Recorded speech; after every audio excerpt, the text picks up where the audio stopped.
And joining us, the candidate for One Nation in Keppel. Good morning, James Ashby. How are you? Morning, Dales. People have only got to suffer with us for 5 more days. Isn't that terrible to say that? Well, no, it's really only 3 because don't forget the election blackout. Yeah, for you guys, yeah, but unfortunately we've still got to be on how to vote booths and we'll be doing it for five more days. You can tell how antiquated some of the laws are, though, can't you? Because newspapers can do it, but radio and TV, the people that watch those aren't as smart as newspapers was the thinking in the old days. And social media is the same. You can go right up through to the very end. Exactly. And talking about the very end, James Ashby, why should we vote for you? Well, Dale, over the last, 25 years that I've been up here, a bit longer actually, there's been no plan for this region. We create oodles and oodles of coal royalties. In fact, last year there was $8 billion worth of coal royalties generated from central Queensland here. And it's all been funneled down to the southeast corner for vanity projects, more or less, like the Olympics, and none of us get any benefit from that. None of us want it. But also, too, all the big projects go down there, Cross River Rail, big stadiums. They're talking about multi-billion-dollar stadiums. And what have we been left with? Well, a hospital system that's at capacity all the time now. We have the longest elective surgery wait list that you could ever come up with. So people are now waiting. Take a bloke, for example, that I've spoken to now for the last couple of months. He's got prostate problems. Well, to see a urologist, he's waiting 700 days here. And these are the unacceptable features that Labor and the LNP have brought us over decades of just ignoring the regional parts of our state. But, James, what could you do as a One Nation elected representative, were you elected for Keppel? What could you do? Well, the squeaky wheel always gets the oil, Dale. I've always been of that opinion. And because we've held the balance of power before for Queensland in our federal parliament, I know how important that can be by being able to openly speak out about the issues in our area. And the government of the day are forced to react because they don't want that on their liver. They don't want the public knowing the truth. And so that's what a local, more or less independent, we as a minor party sort of act like independents in the sense that we can speak openly and transparently about the issues. The hospital's one feature that I want to tackle.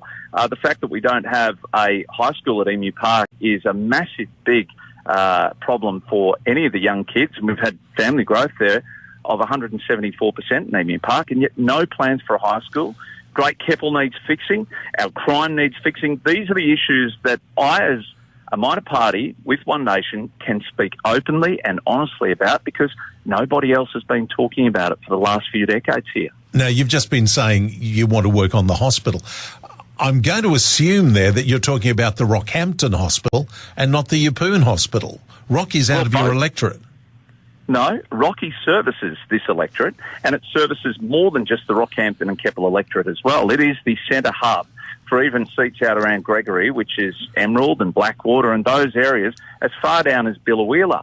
We are an instrumental player when it comes to hospital services, and that's why it's failing, because of the fact that we service so many areas. And Yeppoon Hospital needs additional features too. When I moved up here, originally in 98, we were able to have babies at Yeppoon Hospital. You'll never get another birth certificate from Yeppoon Hospital under both these parties. They've got no interest in putting a maternity ward back down there. And I think it's overdue. We've got rapid growth, 55% coming over the next 7 years.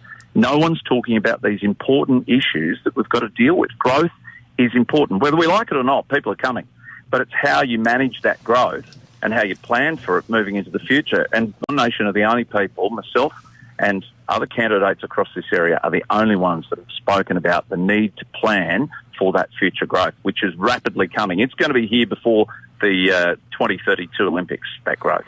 Oh, look, I got to say, James, I think you're right on there. We are growing, and we're not really prepared for it. But okay, you were talking more of a holistic approach rather than just concentrating on Keppel. I'll throw this into the mix: Bruce Highway, or what we call the Bruce Highway. Well, isn't it a shame Anthony Albanese didn't buy a house on the Bruce Highway? He would have had that repaired, hey? Oh, cynical! Cynical. This is the lunacy that we face. It is one of the main arteries through Queensland. It's not just a state highway, it's a national highway. We bring in so much produce. Look at the manufacturing that we do here in Rocky alone that ends up on our highways being taken to ports down in Brisbane and elsewhere. We need that highway. It is an instrumental part, not just of tourism and our day-to-day travel, but it's the freight that's on it. And our railway should be repaired as well and duplicated the whole way. But something's got to be done. There's been no bipartisan approach. I'd love to get in there and just sort of bring these two major parties and smack their heads together and say, listen, for the greater good of this state, can we come to an arrangement where we start on this Bruce Highway, where we start both ends, Cairns, and we start north of Gympie and say, let's duplicate it over the next 10, 15, 20 years. Again, no long-term thinking. The last time we had long-term thinking in this state was when Joh Bjelke-Petersen was in as Premier of Queensland, and that's a long time ago. And people, you can have your own thoughts about Joh, but at the end of the day, he was a forward planner, a thinker, and he had Queensland at heart. That's all he cared about, was Queensland's growth at heart.